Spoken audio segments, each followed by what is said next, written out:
Everyone, कैसे हैं आप सब। आज हम बात करने वाले हैं कि कैसे एक भोले भाले भक्त ने श्री गणेश जी को ठग लिया।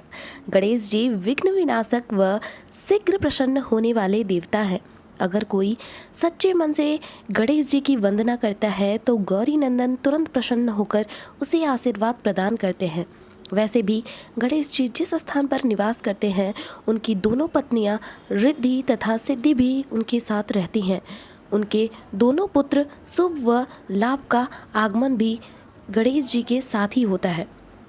कभी कभी तो भक्त भगवान को असमंजस में डाल ही देते हैं। पूजा पाठ व भक्ति का जो वरदान मांगते हैं वह निराला होता है। काफ़ी समय पहले की बात है, जब एक गांव में अंधी बुढ़िया रहती थी। वह गणेश जी की परम भक्त थी। आँखों से भले ही दिखाई नहीं देता था, परंतु वह सुबह शाम गणेश जी की बंदगी में मग्न रहती। नित्य गणेश जी की प्रतिमा के आगे बैठकर उनकी स्तुति करती, भजन गाती व समाधि में लीन रहती।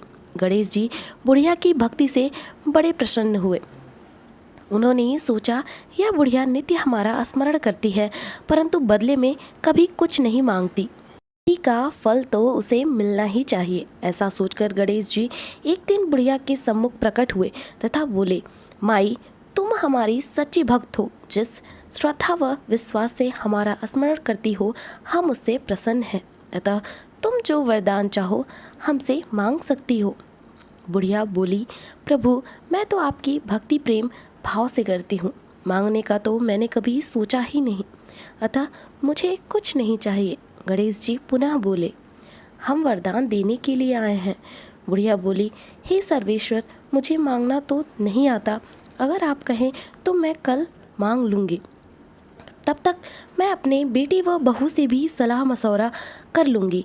गणेश जी कल आने का वादा करके वापस लौट गए।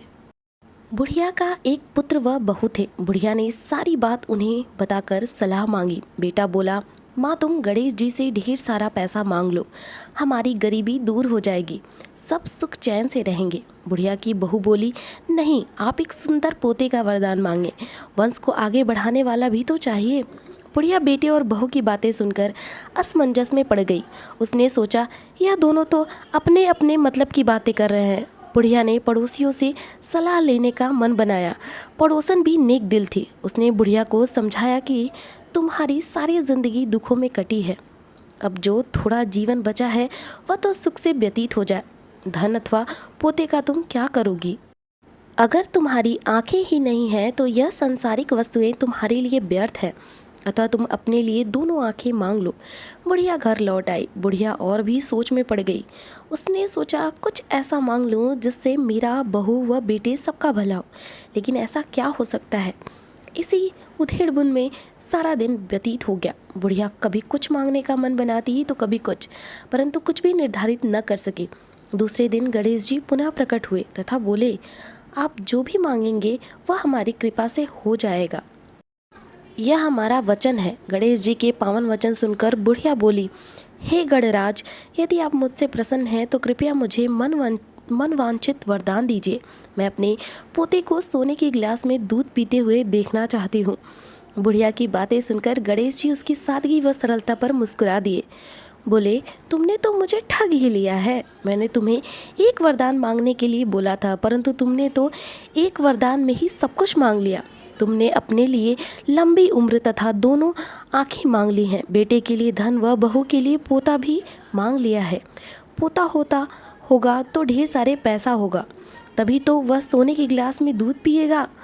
पोते को देखने के लिए तुम जिंदा रहोगी, तभी तो देख पाओगी। अब देखने के लिए दो आंखें भी देनी ही पड़ेंगी। फिर भी वह बोले, जो तुमने मांगा वे सब सत्य होगा। यह कहकर गणेश जी अंतर ध्यान हो गए।